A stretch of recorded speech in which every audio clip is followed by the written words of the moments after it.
কিশোরগঞ্জের নিকলীতে দীর্ঘ ১৬ বছর পর জাতীয়তাবাদী দল বিএনপির উপজেলা শাখার দ্বিবার্ষিক সম্মেলন অনুষ্ঠিত হয়েছে।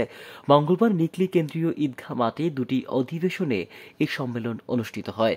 নিকলী উপজেলা বিএনপির আহ্বায়ক ও জেলা বিএনপির যুগ্ম সাধারণ সম্পাদক অ্যাডভোকেট বদরুল মোমেন মিঠুর সভাপতিত্বে ও কিশোরগঞ্জ সদর উপজেলা বিএনপির সভাপতি ও জেলা বিএনপির যুগ্ম সাধারণ সম্পাদক বিপি খালেদ সাইফুল্লাহ সোহেলের সঞ্চালনায় উপজেলা বিএনপির দ্বিবার্ষিক সম্মেলন উদ্বোধন করেন ময়মনসিংহ বিভাগের কেন্দ্রীয় নির্বাহী কমিটির সাংগঠনিক সম্পাদক ও কিশোরগঞ্জ জেলা বিএনপির সভাপতি মোহাম্মদ শরীফুল আলম। সম্মেলনে জাতীয় ও দলীয় পতাকা উত্তোলন ও দলীয় সঙ্গীত পরিবেশনের মধ্য দিয়ে সম্মেলনের প্রথম অধিবেশন শুরু হয়। প্রথম অধিবেশনে প্রধান অতিথির বক্তব্য রাখেন জাতীয়তাবাদী দল বিএনপির কেন্দ্রীয় নির্বাহী কমিটির সহ সাংগঠনিক সম্পাদক ও জামালপুর জেলা বিএনপির সাধারণ সম্পাদক অ্যাডভোকেট শাহ ওয়ারেস আলী মামুন।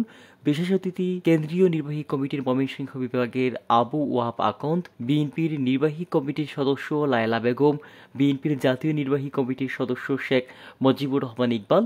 প্রধান বক্তা হিসাবে বক্তব্য রাখেন কিশোরগঞ্জ জেলা বিএনপির সাধারণ সম্পাদক মাজহারুল ইসলাম, জেলা বিএনপির সাংগঠনিক সম্পাদক হাজী ইসরাইল মিয়া। দ্বিতীয় অধিবেশন বিকেল ৩টায় সরাসরি ভোট গ্রহণের মাধ্যমে শুরু হয়। উপজেলার ৭টি ইউনিয়নের মোট ৫০৪ জন ভোটারের প্রত্যক্ষ ভোটে ৪ জন সভাপতি প্রার্থীর মধ্যে ঘড়ি প্রতীক নিয়ে ২২৯ ভোটে দলটির সভাপতি নির্বাচিত হয়েছেন অ্যাডভোকেট বদরুল মোমেন মিঠু। তার নিকটতম প্রার্থী ছিলেন শরীফুল আলম রাজন ও সেক্রেটারি পদে ৭ জন প্রার্থীর মধ্যে মাছ প্রতীকে ১৮৭ ভোটে বিজয়ী হয়েছেন আতিকুল ইসলাম হেলিম তালুকদার।